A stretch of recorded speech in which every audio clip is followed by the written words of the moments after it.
জাতীয় নাগরিক পার্টির আহ্বায়ক নাহিদ ইসলাম বলেছেন, পুরনো সংবিধান এবং শাসন কাঠামো রেখে নতুন বাংলাদেশ বিনির্মাণ সম্ভব নয়। শুধু সরকার পরিবর্তন করে প্রকৃত গণতন্ত্র বাস্তবায়ন সম্ভব নয় বলেও মন্তব্য করেন তিনি। সকালে জাতীয় স্মৃতিসৌধে ৭১-এর বীর শহীদদের প্রতি শ্রদ্ধা জানানোর মধ্য দিয়ে জাতীয় নাগরিক পার্টির দলীয় প্রথম কর্মসূচি শুরু করে। এরপর রায়ের বাজারে ২৪শে গণ আন্দোলনের শহীদদের কবর জিয়ারত করে নাহিদ ইসলাম জানান, জাতীয় ও গণপরিষদ নির্বাচন একসাথে চায় এনসিপি। আতিকুর রহমান তিতাসের রিপোর্ট। গত ২৮ ফেব্রুয়ারি বিকেলে রাজধানীর মানিক মিয়া অ্যাভিনিউয়ে বিশাল সমাবেশের মধ্য দিয়ে নতুন রাজনৈতিক দল হিসেবে আনুষ্ঠানিকভাবে যাত্রা শুরু করে জাতীয় নাগরিক পার্টি। এরপর ২১৭ সদস্যের আংশিক আহ্বায়ক কমিটি অনুমোদন দেওয়া হয়। রাজনৈতিক দল হিসেবে প্রতিষ্ঠার পর প্রথম কর্মসূচির অংশ হিসেবে সাভার জাতীয় স্মৃতিসৌধে শ্রদ্ধা নিবেদন করেছে জাতীয় নাগরিক পার্টি এনসিপি। সকাল ৮টার দিকে জাতীয় স্মৃতিসৌধে শহীদদের প্রতি শ্রদ্ধা জানান দলটির নেতাকর্মীরা।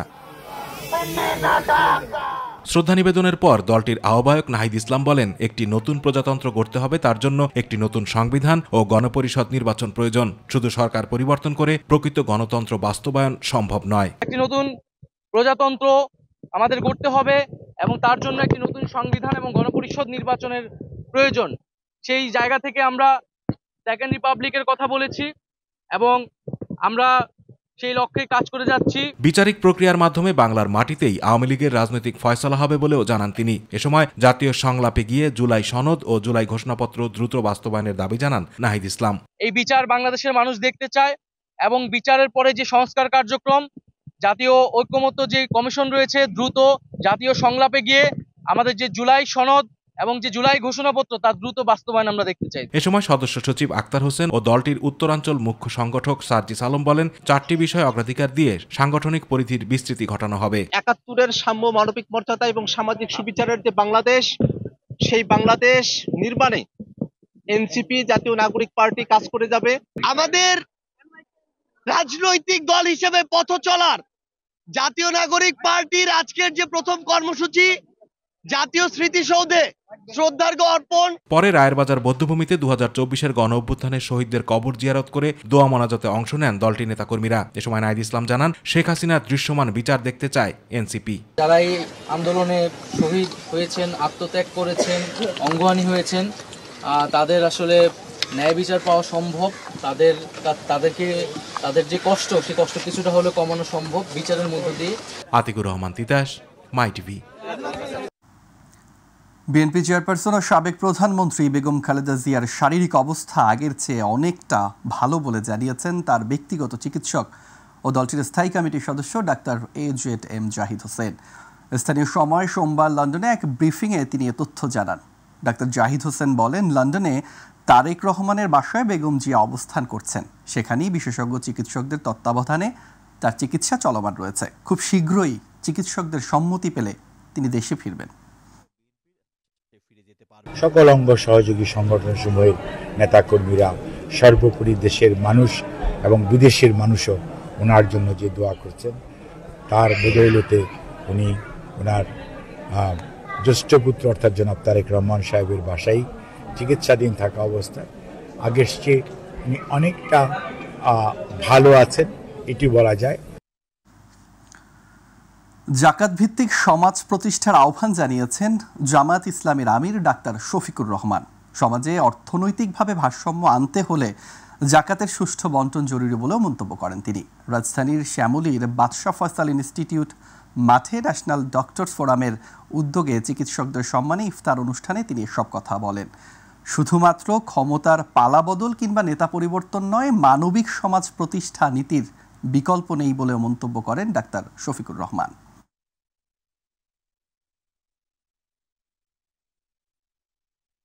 কিন্তু স্বেচ্ছায় সজ্ঞানে এই জাকাতের টাকা, এটা আগুন, এই আগুনে আমরা হাত দিই না, দিব না। এটা যার পাওনা তার কাছে আমরা পৌঁছে দেওয়ার চেষ্টা করি। আর আমাদের পদ্ধতিটাই হচ্ছে যে ওই পদ্ধতি যেটা আল্লাহর রাসূল বলেছেন, যাকে একবার জীবনে দিবা তার জন্য দ্বিতীয়বার আর কারো কাছে হাত পাততে না হয়, এমনভাবে তাকে একটা কিছু করে দাও। আমরা বিশ্বাস করি এইভাবে একজন অসচ্ছল লোক যদি জাকাতকে পরিপূর্ণ আমানতদারির সাথে তিনি যদি গ্রহণ করেন, ইনশাআল্লাহ আল্লাহ রসুলের কথা সত্য, যে দ্বিতীয়বার তাকে আর হাত পাততে হবে না ইনশাআল্লাহ।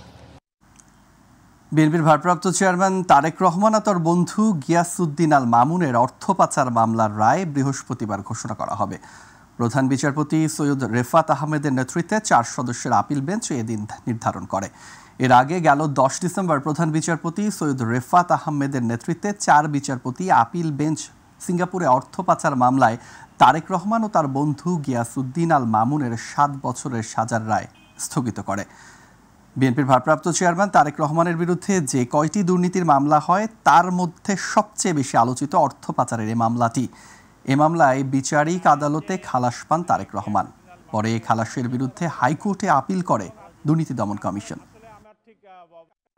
মহামান্য আপিল বিভাগে লিফটি আপিল দায়ের করি। সেই আপিলের প্রাথমিক শুনানি আনতে 10ই ডিসেম্বর লিভ গ্রান্ট করে। সেই লিভের উপরে আজকে শুনানি হয়েছে। শুনানি হওয়ার পরে আদালত দুদকের যে মামলা সেই মামলার কোনো সাবস্ট্যান্স খুঁজে পায় নাই এবং মোটামুটিভাবে আপিল বিভাগের সকল জাজ একমত হয়েছেন যে না, দুদকের কোনো মামলার সাবস্ট্যান্স নাই এবং ফর্মাল জাজমেন্টের জন্য 6 মার্চ ওনারা দিন ধার্য করেছেন। অন্তর্বর্তীকালীন সরকারের উপদেষ্টা পরিষদের আকার আবারও বাড়ছে। এতে নতুন মুখ যুক্ত হচ্ছেন। অধ্যাপক সিআর আবরার উপদেষ্টা হিসেবে বুধবার শপথ নেবেন বলে জানিয়েছেন প্রধান উপদেষ্টার প্রেস সচিব শফিকুল আলম। মঙ্গলবার রাজধানীর ফরেন সার্ভিস একাডেমিতে সমসাময়িক ইস্যুতে আয়োজিত ব্রিফিংয়ে তিনি এ তথ্য জানান। এদিকে ব্রিফিংয়ে পরিবেশ, বন ও জলবায়ু পরিবর্তন এবং পানি সম্পদ মন্ত্রণালয়ের উপদেষ্টা সৈয়দা রেজওয়ানা হাসান বলেছেন, রাজধানী সহ সারা দেশে স্বাস্থ্যসেবা উন্নয়নে বাংলাদেশ সরকারি কর্ম কমিশনের মাধ্যমে 5,493 জন চিকিৎসক নিয়োগ দেওয়া হবে। এস এম আরিফের রিপোর্টে বিস্তারিত। আবারও বাড়ছে অন্তর্বর্তীকালীন সরকারের উপদেষ্টা পরিষদের আকার। নতুন মুখ হিসেবে যুক্ত হচ্ছেন অধ্যাপক সিআর আবরার। শিক্ষা মন্ত্রণালয়ের দায়িত্ব নেবেন তিনি। রাজধানীর ফরেন সার্ভিস একাডেমিতে প্রধান উপদেষ্টার প্রেস সচিব শফিকুল আলম জানান, বুধবার নতুন এই উপদেষ্টা শপথ নেবেন। অনেক বড় মিনিস্ট্রি, আবার at the same time education ministry, দুটোই দেখতে হচ্ছে। তো সেই জন্য প্রফেসর সিআর আবরারকে আসছেন আমাদের সাথে, ওই কাউন্সিল অফ অ্যাডভাইজারে জয়েন করছেন এবং উনি সম্ভবত এই মোস্ট লাইকলি উনি এডুকেশন মিনিস্ট্রিটা দেখবেন। পরিবেশ, বন ও জলবায়ু পরিবর্তন উপদেষ্টা সৈয়দা রেজওয়ানা হাসান জানান, উপদেষ্টা পরিষদের সিদ্ধান্ত বাস্তবায়নের হার প্রায় 69%। এ পর্যন্ত উপদেষ্টা পরিষদে যে যতটা সিদ্ধান্ত গৃহীত হয়েছে তার কতটুকুন বাস্তবায়িত হলো তার একটা পিরিয়ডিক রিভিউ হয়। সেই রিভিউতে দেখা যাচ্ছে যে 135টা সিদ্ধান্তের মধ্যে 92টা সিদ্ধান্তই বাস্তবায়িত হয়েছে, অর্থাৎ বাস্তবায়নের হার হচ্ছে 68.16, যেটা বেশ ভালো একটা হার। এ সময় নির্বাচন নিয়েও কথা বলেন তিনি। আমাদের মাননীয় প্রধান উপদেষ্টা মহোদয় যেটা বলেছেন, ডিসেম্বর থেকে জুনের মধ্যেই নির্বাচনটা হবে। এখন ডিসেম্বর থেকে জুন যখন উনি বলেন, উনি তো ডিসেম্বর বাদ দেন না, ডিসেম্বর নিয়েই বলেন। কাজে উনার মুখ থেকে নির্বাচনের চূড়ান্ত তারিখটা শোনার জন্য আপনারা অপেক্ষা করবেন। স্বাস্থ্যসেবার উন্নয়নে পিএসসির মাধ্যমে 5,493 জন চিকিৎসক নিয়োগ দেওয়া হবে বলেও জানান সৈয়দা রেজওয়ানা হাসান। এটার মূল উদ্দেশ্যই হচ্ছে যে গ্রামগঞ্জে মানুষেরা আসলে চিকিৎসা পায় না, তাদের জন্য পর্যাপ্ত ডাক্তার যেন নিশ্চিত করা যায়, চিকিৎসক যেন নিশ্চিত করা যায়, এই জন্য এই সিদ্ধান্তটা নেওয়া হয়েছে। এস এম আরিফ, মাই টিভি, ঢাকা। গুম সংক্রান্ত কমিশনে এ পর্যন্ত 1,752টি অভিযোগ জমা পড়েছে বলে জানিয়েছেন কমিশন সভাপতি মইনুল ইসলাম চৌধুরী। গুমের শিকার 330 জনের অবস্থান অনুসন্ধানের চেষ্টা চলছে বলেও জানান কমিশন সভাপতি। তিনি জানান, গত 2.5 বছরে ভারতের কারাগারে 1,067 জন বাংলাদেশি বন্দী আছেন। দুপুরে গুম সংক্রান্ত কমিশন অব ইনকোয়ারির কার্যক্রম নিয়ে ব্রিফিংয়ে তিনি সব তথ্য জানান। তিনি বলেন, কমিশনে আগত 280 জন অভিযোগকারীর জবানবন্দি রেকর্ড করা হয়েছে। প্রায় 45 জন আইনশৃঙ্খলা বাহিনী ও গোয়েন্দা সংস্থার বিভিন্ন পর্যায়ের কর্মকর্তাদের বক্তব্য রেকর্ড করা হয়েছে। বাংলাদেশি নাগরিকদের তালিকা চাওয়া হয়েছিল। পররাষ্ট্র মন্ত্রণালয়ের মাধ্যমে ভারতের বিভিন্ন কারাগারে গত 2-2.5 বৎসরে আটক 1,067 জন বাংলাদেশির নাম ঠিকানা সহ একটি তালিকা পাওয়া গেছে। সাবেক প্রধানমন্ত্রী শেখ হাসিনার মেয়ে সায়মা ওয়াজেদ পুতুলের নেতৃত্বাধীন প্রতিষ্ঠান সূচনা ফাউন্ডেশনের 14টি ব্যাংক হিসাব অবরুদ্ধ করার আদেশ দিয়েছেন আদালত। মঙ্গলবার দুর্নীতি দমন কমিশনের আবেদনের পরিপ্রেক্ষিতে ঢাকা মহানগরের জ্যেষ্ঠ বিশেষ জজ মোহাম্মদ জাকির হোসেন এই আদেশ দেন। দুদকের তথ্য অনুযায়ী গত বছরের 24 নভেম্বর পর্যন্ত এসব ব্যাংক হিসাবে জমা ছিল 48 কোটি 35 লাখ টাকা। দুদক সূচনা ফাউন্ডেশনের 14টি ব্যাংক হিসাবের বিস্তারিত তথ্য আদালতের কাছে তুলে ধরে সেগুলো অবরুদ্ধ করার আবেদন করে। দুদকের পক্ষ থেকে আদালতকে বলা হয়, বিশ্ব স্বাস্থ্য সংস্থার দক্ষিণ পূর্ব এশিয়ার আঞ্চলিক পরিচালক সায়মা ওয়াজেদ পুতুলের মা সাবেক প্রধানমন্ত্রী শেখ হাসিনা। সায়মা ওয়াজেদ তার মায়ের ক্ষমতাকে ব্যবহার করে জালিয়াতির আশ্রয় নিয়ে বিশ্ব স্বাস্থ্য সংস্থা ও সরকারের বিভিন্ন প্রকল্পের অর্থ আত্মসাৎ করে শত শত কোটি টাকা বিদেশে পাচার করেছেন বলে অভিযোগ রয়েছে। এসব অভিযোগ অনুসন্ধান করছে দুদক। এনআইডি সেবা কার্যক্রম নির্বাচন কমিশনের অধীনে রাখা উচিত বলে মনে করেন প্রধান নির্বাচন কমিশনার AMM নাসির উদ্দিন। এছাড়াও এনআইডি সেবা যেন নির্বাচন কমিশন সচিবালয়ের হাতে থাকে সেই প্রত্যাশা ব্যক্ত করে বর্তমান অন্তর্বর্তীকালীন সরকারের কাছে লিখিতভাবে জানানো হবে বলেও জানান সিইসি। বিস্তারিত আবু সাইদপুর রিপোর্টে।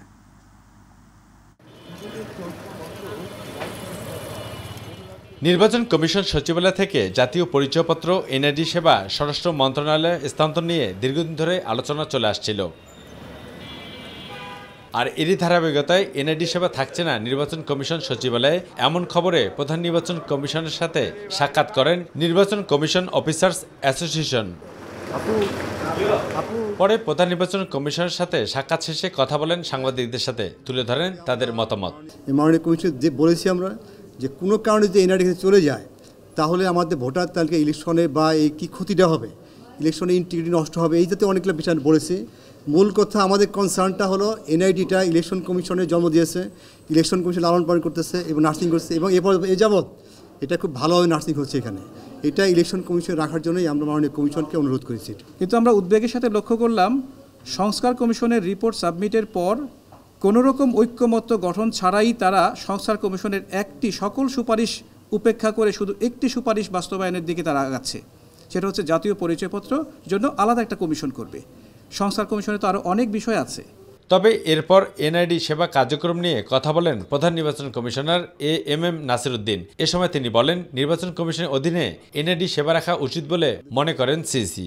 সরকার প্রধান যেখানে একটা টাইম ফ্রেম ঘোষণা করেছেন, either in December or early 2026, এবং আমরা ডিসেম্বরকে ধরে নিয়ে প্রস্তুতি নিচ্ছি। সংস্কার কমিশনের রিপোর্টের সম্পর্কে আমি তো প্রথম থেকে বলেছি, এটা তো আমাদের তো থাকা উচিত, আমাদের তো ভোটার রেজিস্ট্রেশনের বাই প্রোডাক্ট, তো এটা থাকা তো উচিত। এবং আমরা এই বক্তব্য তো দিয়েই যাচ্ছি, যেখানে ভোটার রেজিস্ট্রেশন একটা প্রক্রিয়া চলছে মাঠে, আমার হাজার হাজার লোক কাজ করছে, আমার সামনে একটা ইলেকশন আছে, ন্যাশনাল ইলেকশন, যারা প্রস্তুতি নিচ্ছি। এই মুহূর্তে তড়িঘড়ি করে কোনো সিদ্ধান্ত হবে বলে আমি অন্তত মনে করছি না। তবে এর আগে সকালে নির্বাচন কমিশন সচিবালয়ে কথা বলেন সিনিয়র সচিব আখতার আহমেদ। বলেন, এনআইডি সেবার মান বৃদ্ধির জন্য ক্যাবিনেটে আলোচনা চলমান রয়েছে। এনআইডির কাঠামোগত অবস্থানটা আরও একটু ব্যাপ্ত করার জন্য, স্প্রেডটা আরও একটু বাড়ানোর জন্যে কী ব্যবস্থা নেওয়া যেতে পারে, এটার ব্যাপারে ক্যাবিনেট ডিভিশন একটা উদ্যোগ নিয়েছে। সেই ক্যাবিনেট ডিভিশনে এই জিনিসটা আলোচনা চলছে। এখন শুধু সময়ের অপেক্ষা, সত্যি কি জাতীয় পরিচয়পত্র কার্যক্রম স্থানান্তর হচ্ছে সেটি হয়তো সময় বলে দিবে। আবু সাইদপুর, মাইটিভি, ঢাকা। ভোজ্য তেলের কিছু সমস্যা থাকলেও শাকসবজির দাম বাড়েনি বলে জানিয়েছেন নৌপরিবহন এবং শ্রম ও কর্মসংস্থান উপদেষ্টা ব্রিগেডিয়ার জেনারেল অবসরপ্রাপ্ত ডক্টর এম শাখাওয়াত হোসেন। সচিবালয়ে চেক হস্তান্তর অনুষ্ঠান শেষে প্রশ্নের উত্তরে উপদেষ্টা এসব কথা বলেন। এ সময় তিনি বলেন, পর্যাপ্ত পরিমাণে নিত্যপণ্য আমদানি করা হয়েছে, সরবরাহে কোনো ঘাটতি নেই। কোনো আমদানিকারক বন্দর থেকে নির্ধারিত সময়ের পণ্য না নিলে 3 গুণ জরিমানা দেয়া লাগবে বলে তিনি জানান। শাকসবজির দাম বরং যা ছিল তাই, একটা খালি পেপারের দিকে ভোজ্য তেলের কিছু কিছু উদ্যোগ লুকিয়েছে, সেটা ডেফিনেটলি এটা সরকার দেখছে। এটা কিন্তু বহু আগের থেকে আমরা শুরু করেছি, রোজা আসার 15-20 দিন আগের থেকে, কারণ অনেক আগের থেকে এবার এই নিত্য প্রয়োজনীয় জিনিসপত্র আসছে। সাপ্লাইতে যতদূর আমি জানি, বন্দরের খবর থেকে বলছি, সাপ্লাইতে কোনো ঘাটতি নেই। এবার মাইটিভি বিশেষ।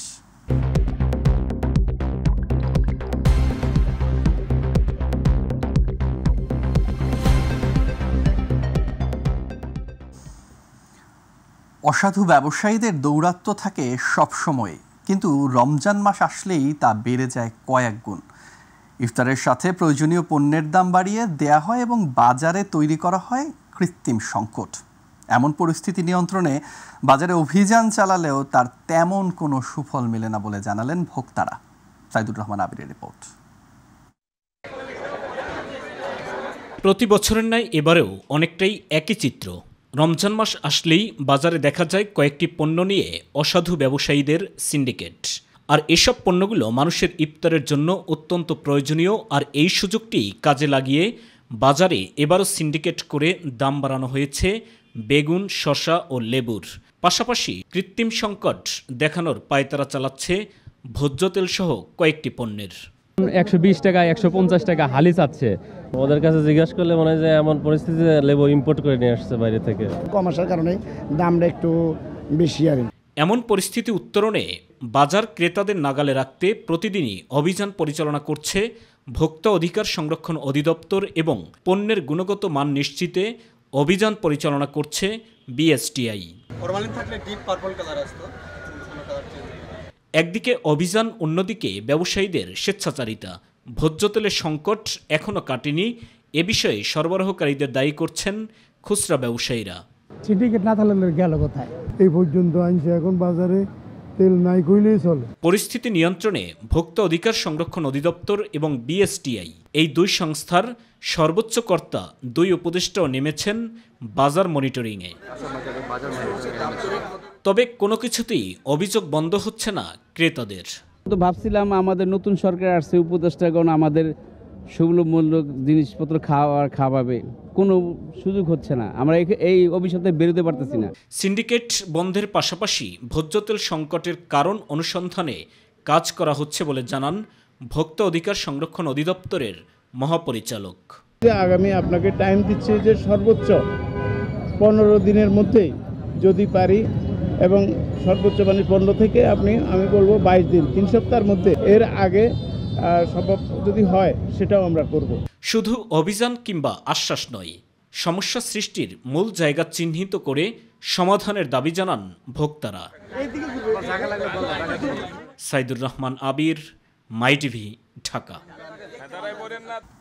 বাংলাদেশি নাগরিকদের জন্য কবে নাগাদ ভারতীয় ভিসা প্রক্রিয়া স্বাভাবিক হবে সে বিষয়ে কোনো সুখবর দিতে পারেননি অন্তর্বর্তী সরকারের পররাষ্ট্র উপদেষ্টা মোহাম্মদ তৌহিদ হোসেন। তিনি বলেছেন, এরকম খবর ভারতীয় পক্ষ থেকে দিতে হবে। মঙ্গলবার পররাষ্ট্র মন্ত্রণালয়ে সাংবাদিকদের প্রশ্নের জবাবে এই কথা বলেন উপদেষ্টা। তৌহিদ হোসেন বলেন, ভিসা জটিলতা আমরা সৃষ্টি করিনি, ভারত যে কোনো কারণে হোক সেটা বন্ধ রেখেছে। ভিসা দেওয়া তাদের সার্বভৌম অধিকার। কোনো দেশ কাউকে ভিসা না দেয়া বা কোনো গোষ্ঠীকে ভিসা না দেয়, এটা নিয়ে কোনো প্রশ্ন তোলা যাবে না। এ সময় বাংলাদেশে $29 মিলিয়ন নিয়ে ডোনাল্ড ট্রাম্পের দেয়া বক্তব্য নিয়েও কথা বলেন পররাষ্ট্র উপদেষ্টা।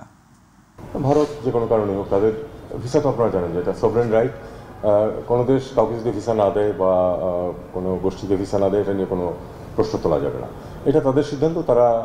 আমরা আশা করব যে তাদের সিদ্ধান্ত জানাবেন আমাদেরকে, বা তাদের কার্যকলাপ বাড়াবেন, যাতে করে লোকজন যারা ভিসা চায় তারা ভিসা পেতে পারে। জুলাই অভ্যুত্থানে আহত ও শহীদ পরিবারের সন্তানদের সরকারি বিদ্যালয়ে ভর্তির ক্ষেত্রে 5% কোটার আদেশ বাতিল করেছে শিক্ষা মন্ত্রণালয়।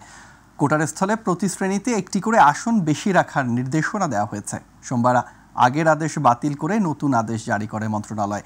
নতুন আদেশে বলা হয়, 2024 সালের জুলাই আগস্ট মাসে গণঅভ্যুত্থানের ফলে অনেক ছাত্র জনতা আহত ও শহীদ হন। তাদের পরিবারের সদস্যদের সরকারি মাধ্যমিক বিদ্যালয়ে ভর্তির বিষয়ে গত 20 ফেব্রুয়ারি 2025 তারিখে জারিকৃত আদেশ বাতিল করে নতুন আদেশ জারি করা হলো। এতে আরও বলা হয়, জুলাই গণঅভ্যুত্থান 2024 আহত শহীদ পরিবারের সদস্যদের সরকারি মাধ্যমিক বিদ্যালয়ে লটারির মাধ্যমে ভর্তির জন্য নির্ধারিত আসন সংখ্যার অতিরিক্ত প্রতি শ্রেণীতে একটি করে আসন সংরক্ষিত থাকবে।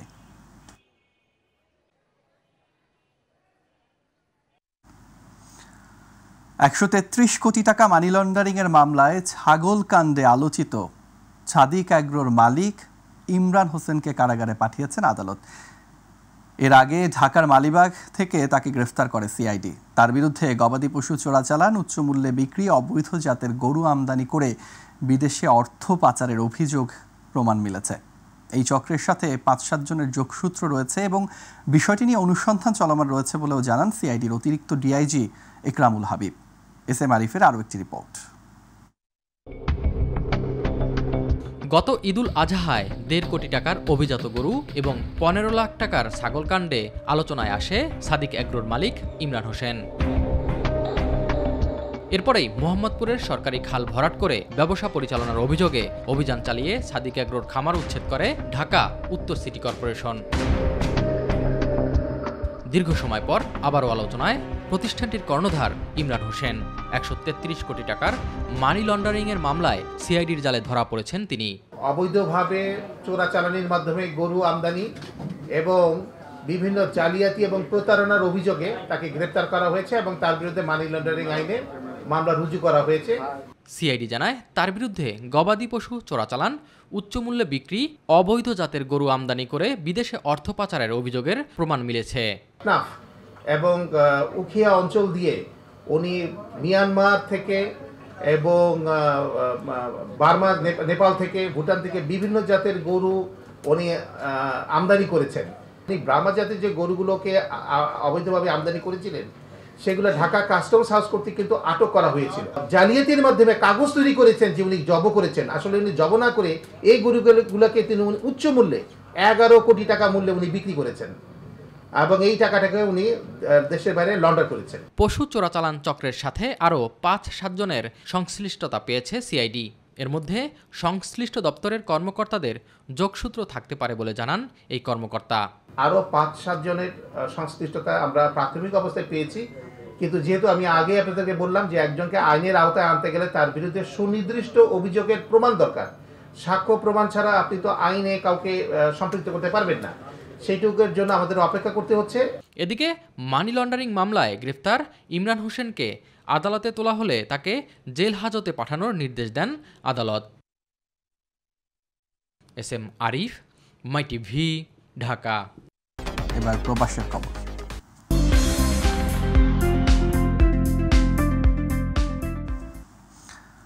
মালয়েশিয়া কোতারায়া বাংলাদেশি মসজিদের উদ্যোগে দোয়া ও ইফতার মাহফিল অনুষ্ঠিত হয়েছে। মালয়েশিয়া প্রতিনিধি আশরাফুল মামুন জানান, কোতারায়া বাংলাদেশি মসজিদ সুরাও মালেকের উদ্যোগে দোয়া ও ইফতার মাহফিল হয়।